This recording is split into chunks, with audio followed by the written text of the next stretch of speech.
नमस्कार, स्वागत है आपका खबरों का पंचनामा में। मैं हूं आपके साथ वक्ता। हम लेकर आए हैं देश और दुनिया की 5 बड़ी खबरें, जिस पर चर्चा के लिए हमारे साथ स्टूडियो में मौजूद हैं कैपिटल टीवी के editor in chief doctor Manish Kumar ji. Doctor साहब, आपका बहुत बहुत स्वागत है। धन्यवाद। सबसे पहले नजर डालते हैं आज की हेडलाइंस पर। सीबीआई के बाद मनीष सिसोदिया की ईडी ने बढ़ाई मुश्किलें। भाजपा ने आम आदमी पार्टी का झूठ किया बेनकाब, खोली पोल पट्टी, कहा सिसोदिया के पास बचने का कोई रास्ता नहीं। सीबीआई ईडी की बिहार सहित देश के 25 ठिकानों पर छापेमारी। आरजेडी के 5 नेताओं पर रेड। तेजस्वी के गुरुग्राम वाले मॉल पर भी छापेमारी। पशु तस्करी मामले में गिरफ्तार टीएमसी नेता अनुब्रत मंडल पर लटकी ईडी की तलवार। रिहाई के लिए स्पेशल जज को भेजा धमकी भरा लेटर। 14 दिन की न्यायिक हिरासत, 7 सितंबर तक जेल में। हैदराबाद में टी राजा सिंह को बेल मिलते ही कट्टरपंथी भड़के, 4 पुलिसकर्मी घायल। गाड़ी में भी तोड़फोड़, लगाए गए सरतन से जुदा के नारे।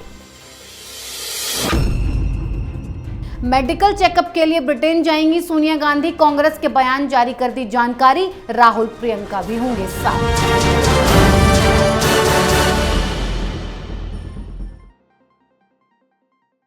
आज की सबसे पहली खबर की शुरुआत मनीष सिसोदिया की बढ़ रही मुश्किलों को लेकर है। शराब घोटाले में आम आदमी पार्टी की पोल पट्टी लगातार खुल रही है, जिससे केजरीवाल सिसोदिया की गिरफ्तारी से घबरा रहे हैं, क्योंकि सीबीआई की छापेमारी के बाद अब इस पूरे खेल में ईडी की एंट्री भी होने वाली है और सिसोदिया पर मनी लॉन्ड्रिंग का मामला दर्ज होने की तैयारी है। इसी बीच आपने फिर 20 करोड़ के ऑफर की बात सामने रख दी, लेकिन भाजपा ने प्रेस कॉन्फ्रेंस करके साफ कर दिया कि सिसोदिया के पास बचने का कोई रास्ता नहीं है और सिसोदिया का करीबी ही गवाह बनने को तैयार है। साथ ही कांग्रेस भी शराब कांड में दोनों को शामिल बता रही है। डॉक्टर साहब, केजरीवाल के ईमानदार नेता तो बेनकाब होते जा रहे हैं। देखिए, कोई ईमानदार नहीं है। It's a bunch of frauds and pathological lawyers. इनसे जो सवाल पूछा जाता है, इन सवालों का जवाब ये देते नहीं, मनगढ़ंत कहानियां बताते हैं। कल तक तो कोई कह रहा था 5 करोड़ रुपए का ऑफर था, आज संजय सिंह ने उसको 20 करोड़ कर दिया। जी भाई, आपस में बात कर लो, झूठ क्या बोलना है। कोऑर्डिनेशन होगा नहीं, झूठ का पुलिंदा आप खोलोगे तो कहीं ना कहीं आप पकड़े जाओगे।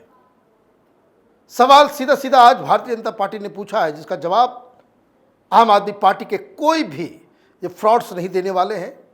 ये फिर वही नोबेल प्राइज तो भारत रत्न, न्यूयॉर्क टाइम्स तो भगत सिंह की औलाद, महाराणा प्रताप की औलाद, यही सब करके ये झांसाबाजी करेंगे। सवाल बहुत ही सिंपल है।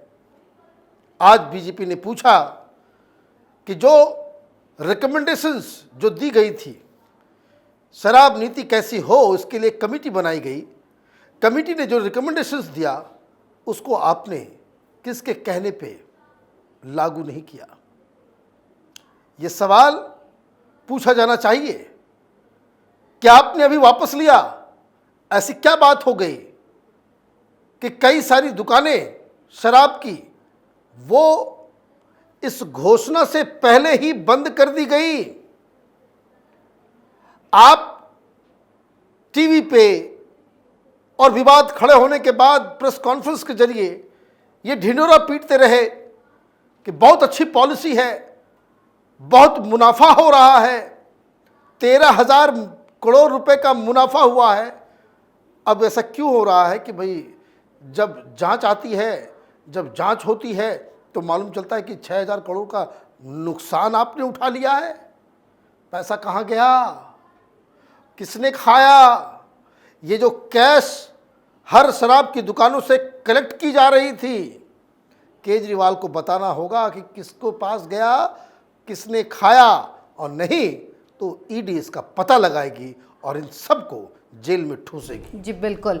सिसोदिया पर ईडी और सीबीआई का शिकंजा कसा जा चुका है, लेकिन अब बिहार में भी सीबीआई और ईडी का कहर बरस रहा है। अवैध खनन और जबरन वसूली के मामले में ईडी नए सिरे से छापेमारी कर रही है। झारखंड, बिहार समेत 25 ठिकानों पर छापेमारी हुई, जिसमें कई बड़े नाम शामिल हैं। आरजेडी एमएलसी सुनील सिंह, पूर्व आरजेडी एमएलसी सुबोध रॉय, राज्यसभा सांसद अशफाक करीम और फयाज अहमद के ठिकाने शामिल हैं। सीबीआई ने गुरुग्राम स्वयं के एक मॉल पर भी रेड डाली है। दावा है कि इस मॉल के मालिक लालू यादव के बेटे और बिहार के उप मुख्यमंत्री तेजस्वी यादव और उनके करीबी हैं। डॉक्टर साहब, बिहार में हुई इस छापेमारी को बीजेपी की साजिश करार दिया जा रहा है। देखिए, जो छापेमारी हुई ये 25 ठिकानों के ऊपर, ये तो चारा चोर लालू यादव के पूरे कुनबे के ऊपर ही हाथ डाल दिया गया और इसलिए बिलबिलाना तो वाजिब है। क्या है कहानी, इसको समझ लीजिए। जब जो केजरीवाल कहता है ना, कट्टर ईमानदार और मनीष सिसोदिया दुनिया का सबसे बेहतरीन शिक्षा मंत्री, तो हिंदुस्तान में एक चोरों की सरकार आई थी, यूपीए, 2004 से 2014 तक। तो उसके जितने भी घोटाले हुए वो यूपीए 1 में हुआ और उसमें दुनिया के सबसे अच्छे रेल मंत्री थे लालू यादव। और जब वो रेल मंत्री हुआ करते थे तो वही आंकड़े की झांसेबाजी कि रेलवे मुनाफा में चल रहा है, टर्न अराउंड कर दिया गया। गूगल कीजिएगा, मिल जाएगा वो आर्टिकल। नाश करके चले गए लालू यादव और इनका कुनबा, जिनके यहाँ जो छापेमारी हो रही है, उनका क्या धंधा था? उनका धंधा ये था कि रेलवे में तो नौकरी पाने के लिए कोई भी बेताब रहता है और बिहार में तो सरकारी नौकरी और भी रेलवे, उसके लिए तो कुछ भी लोग करने को तैयार हैं। तो पैसा लेके क्या करेंगे? पैसा की वजह से लालू यादव चारा चोरी में पकड़े गए, सीबीआई आ जाती है, मनी ट्रेल निकल जाता है। एक काम करो, बदल देते हैं पूरा मॉडस ऑपरेंडी ही भ्रष्टाचार का। तो भाई नौकरी दो और तुम्हारे पास जहां कहीं भी जमीन है वो इन लोगों के नाम कर दो। मतलब नौकरी पाने के लिए पैसे नहीं, जमीन लिखवा दो जी। तो अब मालूम चलता है कि लालू यादव, उनके पूरे खानदान के पास 175 प्लॉट्स और जमीन का टुकड़ा है इनके पास। बड़े बड़े, कुछ छोटे हुए तो उसको कहीं और ट्रांसफर कर दिया, कहीं और। जमीन 4 हाथ 5 हाथ से ट्रांसफर करके इन लोगों ने बनाया। अब मसला आया, दानापुर में भी एक बड़ा मॉल बन रहा है, गुड़गांव में भी बन रहा है। तो सीबीआई एक्शन क्यों नहीं लेगी? ऑलरेडी ये ओपन एंड शट केस है। बड़े चिंता हो रही है भाई, सुनील सिंह के यहाँ छापेमारी हो गई। भाई इसलिए हुई क्योंकि वो लालू यादव का दाहिना हाथ वो ट्रेजरर थे, कुछ फाइनेंसर थे। तो जिनके खिलाफ कार्रवाई हो रही है, इसका मतलब है इनके खिलाफ कुछ न कुछ कंप्लेन है, कुछ सबूत है, इसलिए हो रहा है। और प्रधानमंत्री ने तो लाल किले से कह दिया है कि भ्रष्टाचार के खिलाफ वो आंदोलन छेड़ने वाले हैं, आपकी मदद चाहिए। और ये मत कीजिए कभी भी कि भ्रष्टाचारियों का जो है महिमा मंडन कीजिए कि बड़ा अच्छा लड़का है, बड़ा तेजस्वी है, ये 10th पास नहीं है लेकिन फिर भी तेजस्वी है। तो इस तरह से महिमा मंडन करने की आवश्यकता नहीं है। जिन लोगों ने भ्रष्टाचार से करके हिंदुस्तान की जनता को लूटा है, They must be punished for it. जी बिल्कुल। सीबीआई ईडी ने अपना काम ताबड़तोड़ चालू रखा हुआ है। बड़े से बड़े नेताओं के ऊपर शिकंजा कसा जा चुका है, जिसमें टीएमसी के नेता अनुव्रत मंडल को भी सीबीआई ने गिरफ्तार कर लिया और अब ईडी भी मामले में लेन देन की जांच के लिए हिरासत की मांग करेगी। लेकिन इसी बीच रिहाई के लिए स्पेशल जज को धमकी दी गई है। धमकी में कहा गया है कि अगर अनुव्रत मंडल को जमानत नहीं दी गई तो वो लोग उनके परिवार को narcotics, drugs and psychotropic substance act के मामले में फंसा देंगे। जज को बप्पा चटर्जी के नाम से चिट्ठी मिली है, लेकिन फिलहाल 14 दिनों को तक नेताजी को जेल में ही रहना पड़ेगा। डॉक्टर साहब, जमानत तो नहीं हुई, अब आगे क्या हो सकता है? देखिए, इसको कहते हैं चोरी और सीनाजोरी। ये है ममता बनर्जी का राज।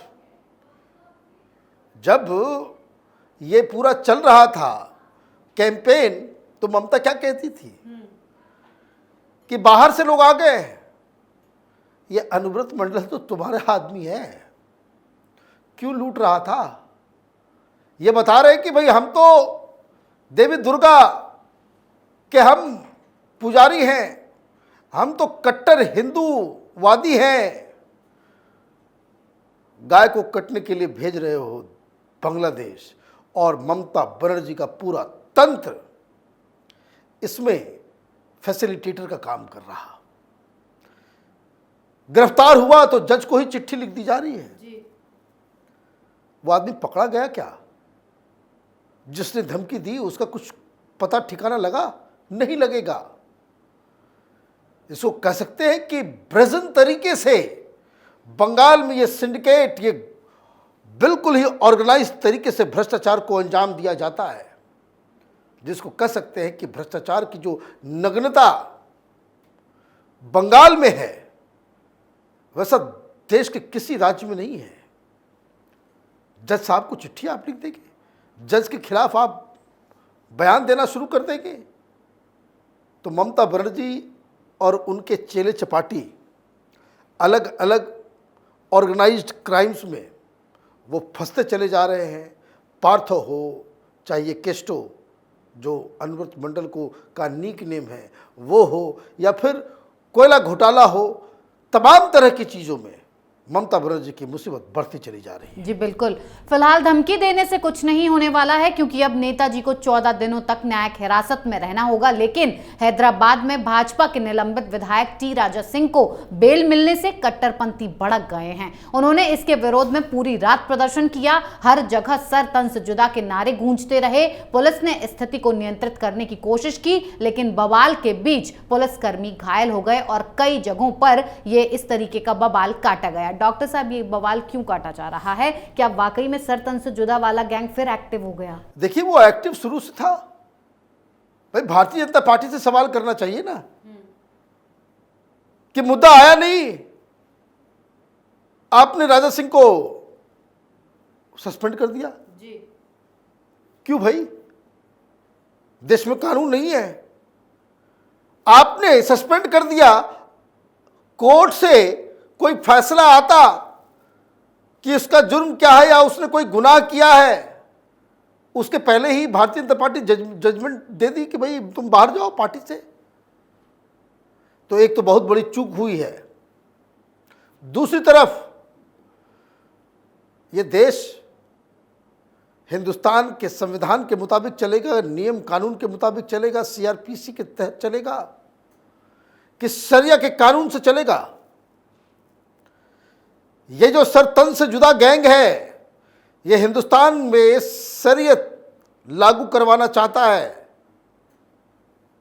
भाई, उसने कुछ कहा, कुछ आपत्ति हुई, पुलिस लेके गई, कोर्ट में पेश किया गया, जज साहब ने बेल दिया, मामला खत्म जी।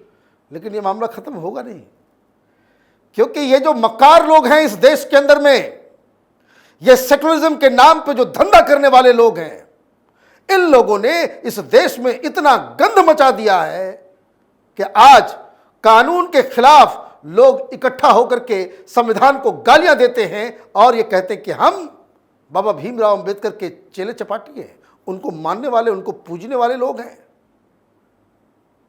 ये दोहरी नीति के संविधान के खिलाफ खड़े होकर जान से मारने की धमकी देने वालों को छूट, उसमें कोई गिरफ्तार नहीं होगा और कोई शख्स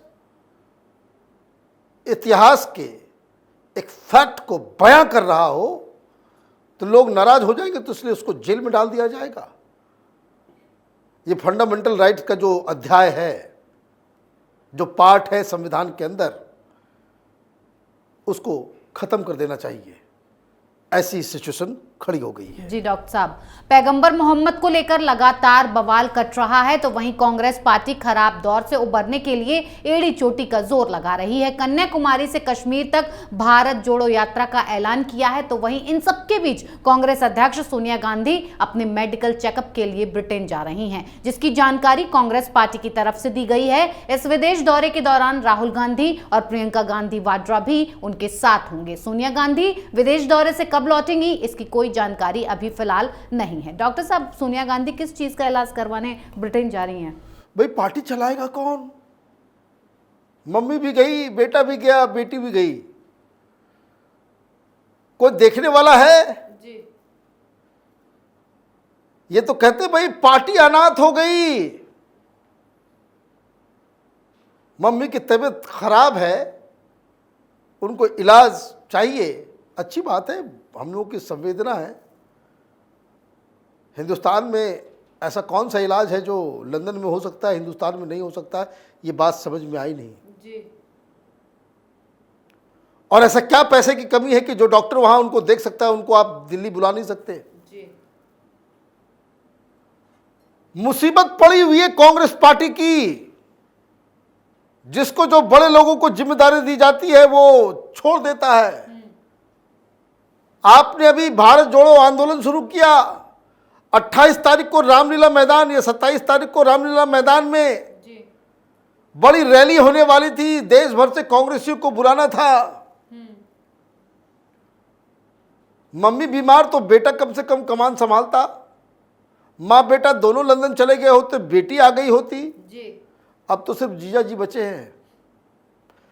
ये तो कांग्रेस पार्टी के लिए बहुत ही खराब बात है, लेकिन जो जानकार हैं, जो राजनीति के पल्स को समझते हैं, जानते हैं, वो इस बात को समझ रहे हैं कि जिस हिसाब से ये जो पूरा का पूरा नेशनल हेराल्ड केस हुआ, जी। अगर ये भारत जोड़ो आंदोलन और रामलीला मैदान का आंदोलन फ्लॉप हो गया होता, अगर ये पूरी तरीके से लोगों को मोबिलाइज नहीं कर पाते, ये बेकार हो गया होता, तो मोदी सरकार को इस बात की हिम्मत हो गई होती कि नेशनल हेराल्ड केस में अगले 2 दिन के बाद, रैली के फ्लॉप होने के 1-2 दिन के बाद उनको बुलाया जाता, पूछताछ की जाती और ईडी के द्वारा इनको गिरफ्तार कर लिया गया होता। क्या इस डर से ये पूरा का पूरा परिवार चला गया? ये सवाल सोचने का है। लेकिन तबीयत खराब है तो जल्द स्वस्थ हों।